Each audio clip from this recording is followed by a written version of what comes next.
우리는 어제부터 애굽의 멸망에 관한 말씀을 듣게 됩니다. 무려 다음 주 월요일까지 총 7번의 말씀을 애굽의 멸망에 관한 말씀을 듣게 되는데요. 여러분 아마 애굽하면 이집트 하면 생각나는 여러 가지 일들이 있을 것입니다. 여러 가지 있죠. 예를 들면 스핑크스라든지 아니면은 피라미드, 오벨리스크 등 여러 가지 생각이 날 것입니다. 미라의 비밀은 아직도 지금의 이러한 기술로도 그 미라의 비밀을 다 밝혀내지 못할 정도로 그렇게 엄청난 그 기술이 그 안에 숨겨져 있다고 할 정도로 애굽은 아주 대단한 나라였죠.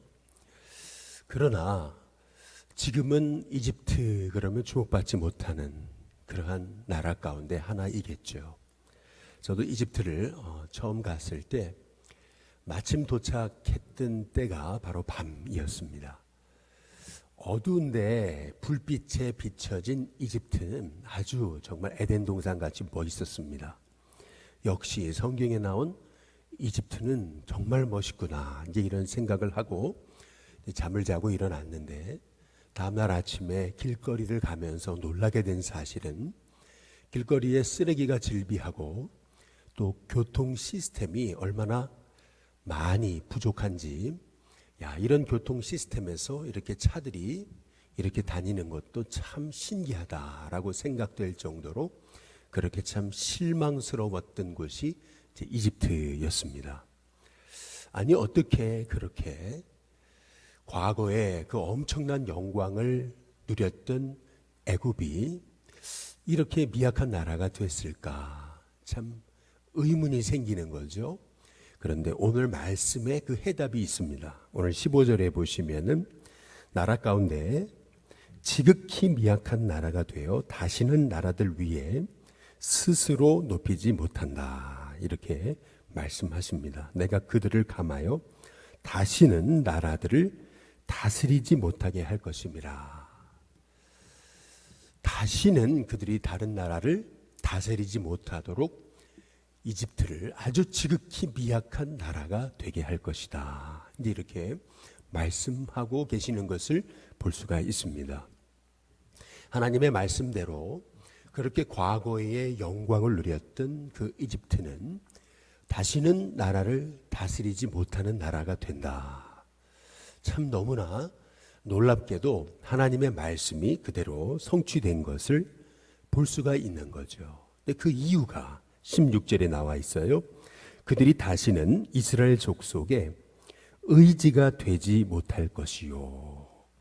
다시 말하면 이스라엘이 이집트를 계속 의지하니까 하나님이 다시는 이집트가 이스라엘의 의지가 되지 못하도록 하나님은 이집트를 완전히 미약한 나라로 만드시겠다. 하나님께서 말씀하시는 것을 볼 수가 있습니다. 결국 세상에 아무리 높아진 것, 하나님 없이 높아진 모든 것은요, 하나님이 낮추시면 다 낮아집니다. 결국에 우리가 의지할 것은 육신의 정욕, 안목의 정욕, 이생의 자랑이 아니라 우리가 진짜 의지할 분은 오직 하나님 한 분이심을 우리가 기억할 때 우리의 삶이 참 복되고 형통한 하나님이 쓰시는 귀한 복에 통로된 인물이 되게 될 줄로 믿습니다.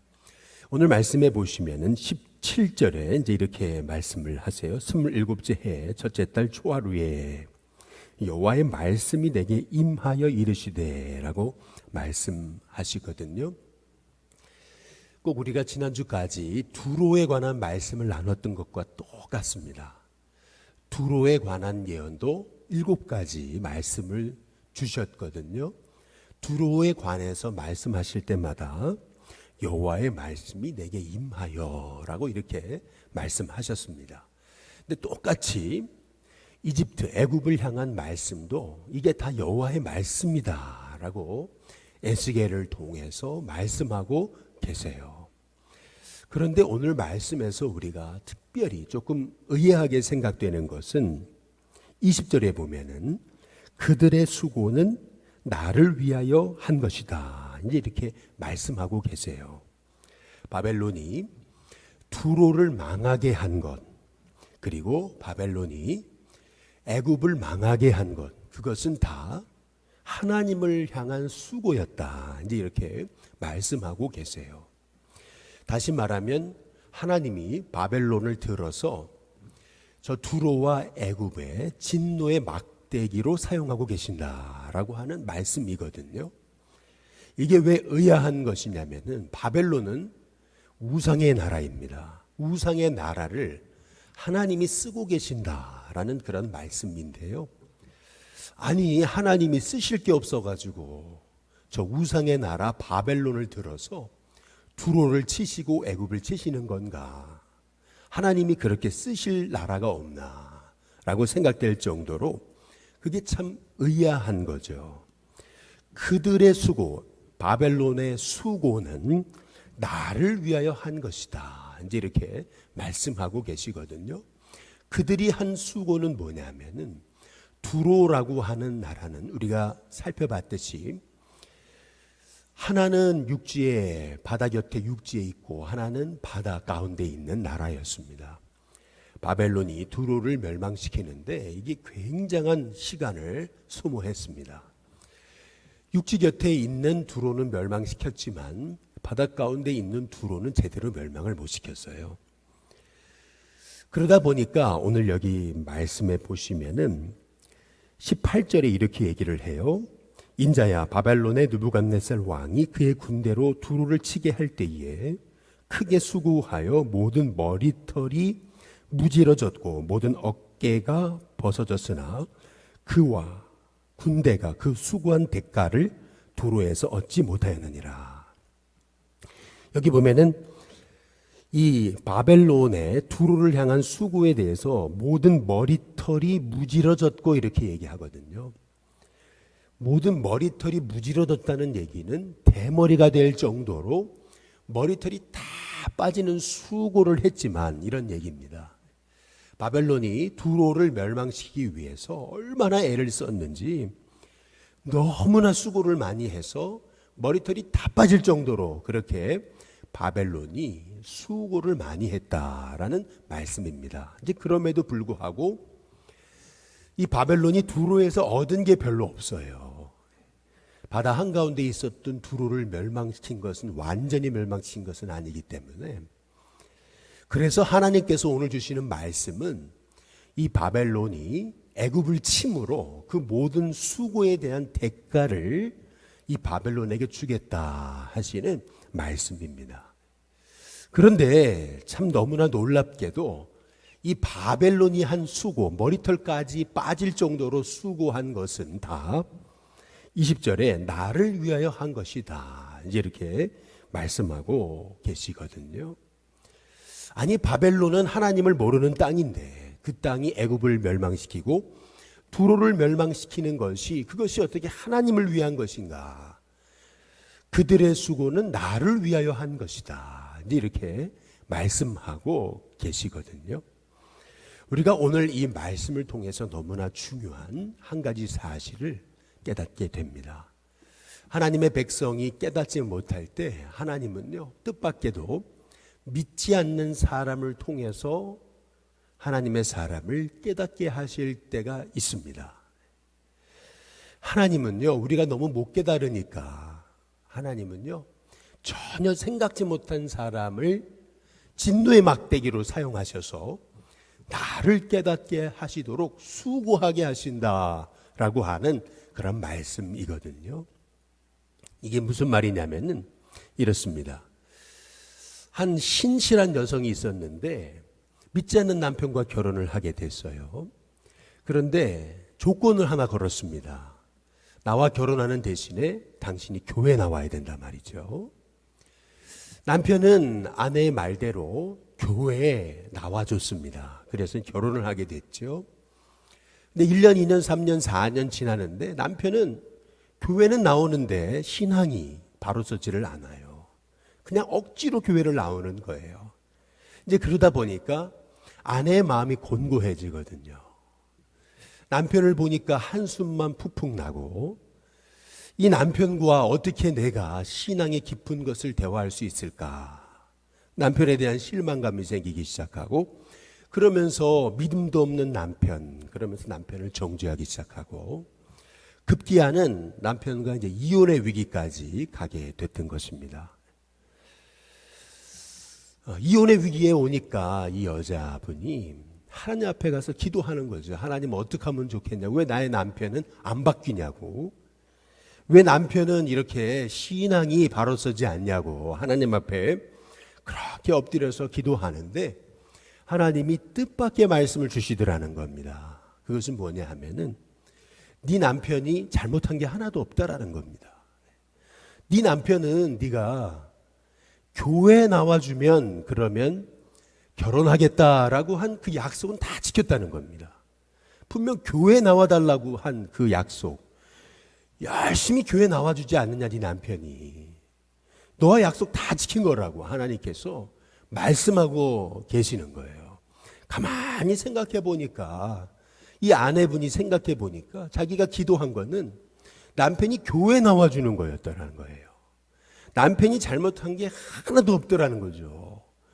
야, 믿음도 없는 남편이 교회 나와주는 것도 이것도 대단한 것이라는 그런 깨달음이 온 거예요. 근데 결국에는 이 아내분이 깨달은 것은 내가 하나님 앞에 진실하게 서지 못하고 내가 남편에게 믿음의 본이 되지 못하고 내가 더 남편을 위해 기도하지 못하고 내가 더 살아있는 믿음의 신앙을 갖지 못한 게 문제구나 라고 하는 사실을 이제 깨달으면서 이 아내분이 회개하고 아내분이 하나님 말씀 앞에 바로 서고 이 아내분이 하나님과 교통하는 믿음의 삶을 살게 될 때 교회만 나와주던 그 남편이 변화되기 시작하더라는 거죠.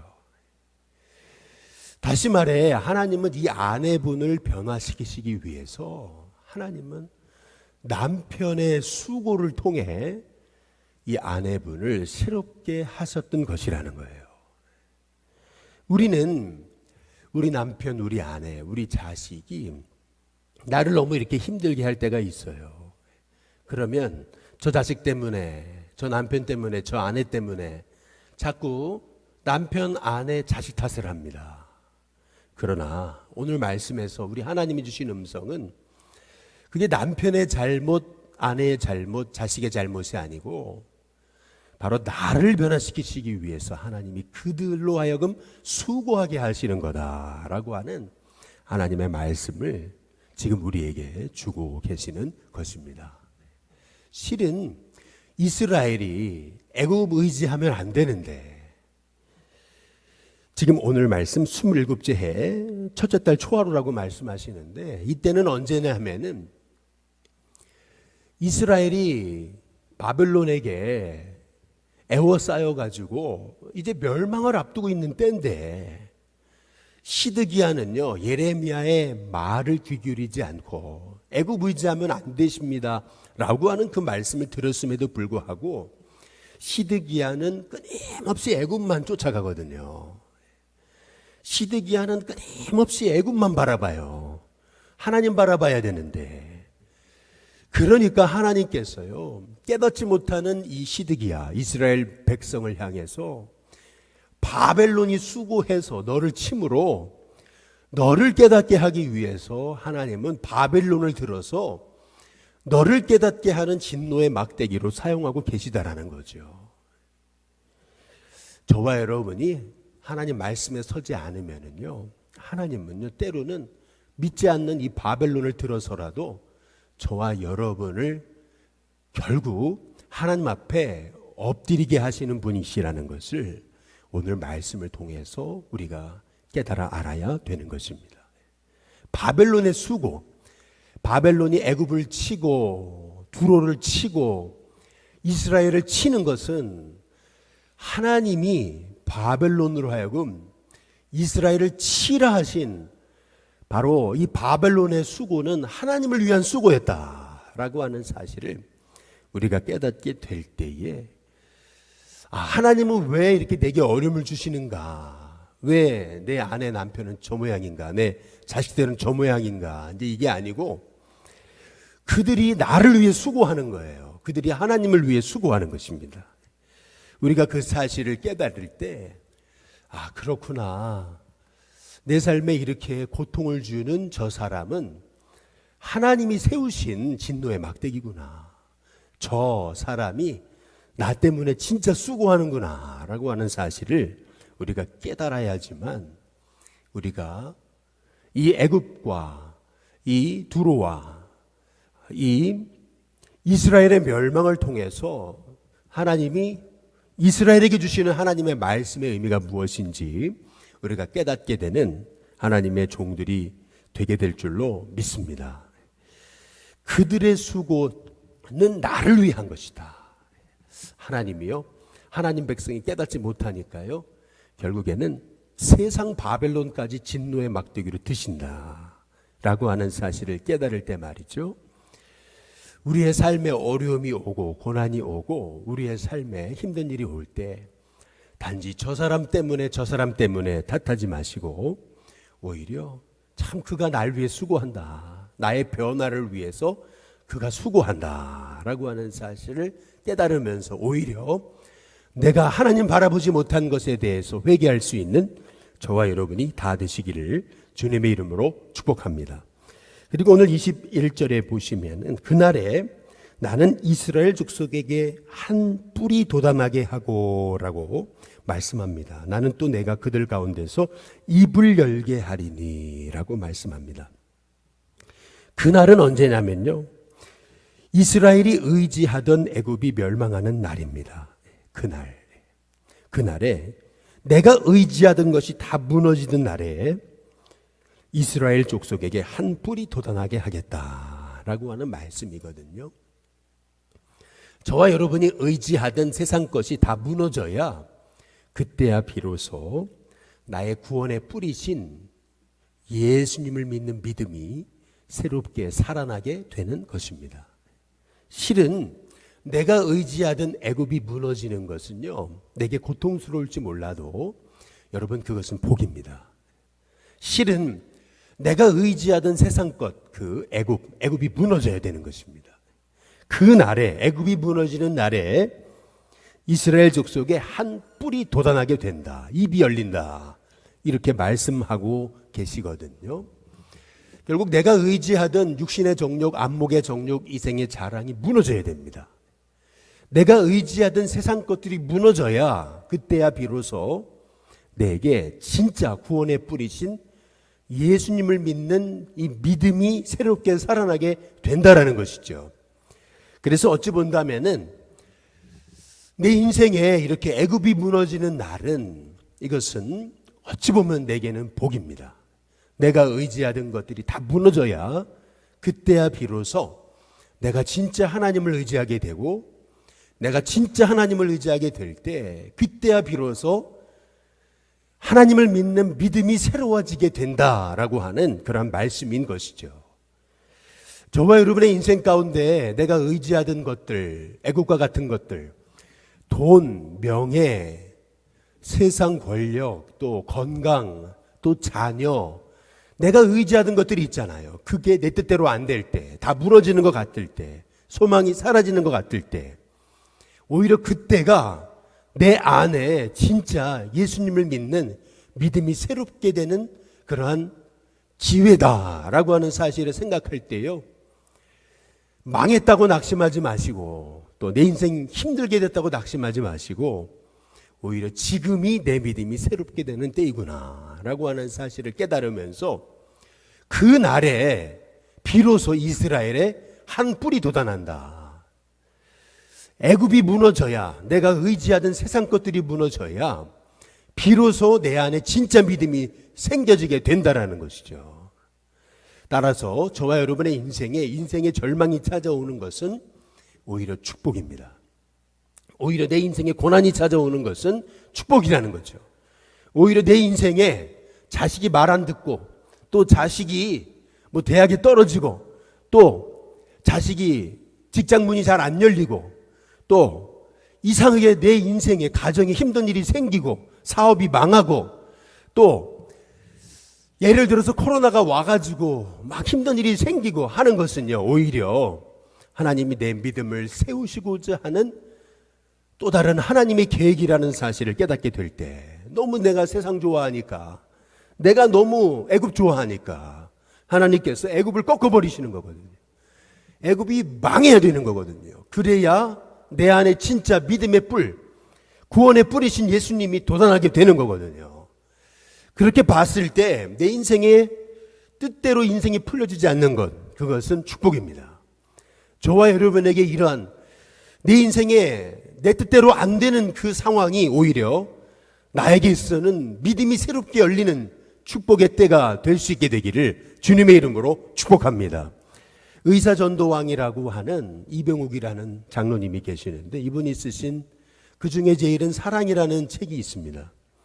이 책에 보면은 암은 사랑으로 진짜 치유된다는 거죠. 또 사랑으로 암을 예방할 수 있다라고 얘기합니다. 결국에 진짜 암을 치료하는 치료제는 사랑이다. 암 쫓아가면 늦는다. 이제 그렇게 얘기를 합니다. 근데 그 책에 보면은 이 뜻밖의 얘기를 해요. 가족 중에서 한 사람이 암에 걸리면은 식구 주변에 있는 식구들이 어떨 때는 영적인 부흥을 경험하게 된다는 겁니다. 그 이유는 뭐냐 하면은 집안 식구 중에 한 사람이 암이 걸리니까 그 주변 가족들이 그 암 걸린 자기 식구를 위해서 그동안 이 암 걸린 식구 내가 이렇게 힘들게 해서 암에 걸렸나, 이제 이런 생각을 하면서요, 오히려 그 암 걸린 식구 때문에 주변 식구들이 회개를 한다는 거예요. 아, 내가 잘못해가지고 내 남편이 암이 걸렸네. 그러면서 아내가 회개하는 경우가 있다는 거예요. 자식들도 내 아빠에게 잘못한 거 회개하면서 말이죠. 그러면서 전에는 막 속색이고 막 그랬는데 자식들이 그때부터 철이 들고 그러면서 아버지 마음 그렇게 속색이었는데 자식들이 갑자기 어른스러워지고, 전에는 막 집에서 아무렇게나 말하고 화나면 막 그냥 막 소리치고 그랬는데 이제는 암 걸린 아버지가 너무 고통스러워하니까 자식들이요 그렇게 온순해지고 그렇게 믿음 안에 서게 하고 되게 하고 기도하게 되고, 전에는 가정 예배 드리자 그러면은 다들 안 드린다고 막 손사래를 쳤는데 이제는 가정 예배 드리자 그러면 그냥 가장 먼저 나타나가지고 성경 들고 와가지고 아버지가 믿음에 서려고 몸부림치시니까 애들이 옆에서 더 열심히 돕더라는 거죠. 그러면서 전에는 막 아무 음식이나 먹었는데 이제는 아빠 때문에 자식들이요 좋은 음식만 먹잖아요. 몸에 안 좋은 음식을 안 먹잖아요. 그러다 보니까 자식들도 건강하게 되고 말이죠. 집안 식구 중에 암 환자 한 사람이 생기니까 주변 가족들이 다 변화되더라는 거예요. 그러면서 암 환자 한 사람 생긴 것이 그 가족에게는 오히려 축복이 되고 그 가족이 새로워지는 계기가 됐다. 이제 이러한 얘기거든요. 마찬가지로요, 우리의 삶에 뜻하지 않는 인생의 어려움이 올 때 그것은요, 그날은 오히려 내 안에 진짜 구원의 뿌리신 예수님이 내 안에 새롭게 주인으로 찾아오시는 계기가 될 수 있다라고 하는 말씀입니다. 애굽이 무너져야 됩니다. 애굽이 미약한 나라가 돼야 됩니다. 애굽이 바벨론의 수고로 말미암아 망해버려야 됩니다. 그래야 내가 애굽 의지하지 않고요, 이제 하나님 의지합니다. 하나님 의지하는 것이 복이기 때문에 하나님은 애굽을 무너뜨려 버리십니다. 마찬가지로 저와 여러분의 인생에서 의지하던 것들이 무너지고 의지하던 것들이 쓰러진다고 해서 낙심하지 마시고 오히려 그 무너진 것이 오히려 잘된 것이다. 오히려 하나님을 바라보는 것이 복된 것이다. 나로 하여금 애굽 의지하지 않게 하시려고 애굽을 무너뜨리신다 라고 하는 사실을 깨달으면서 저와 여러분이 오직 하나님만 바라봄으로 승리하는 저와 여러분이 다 되시기를 주님의 이름으로 축복합니다.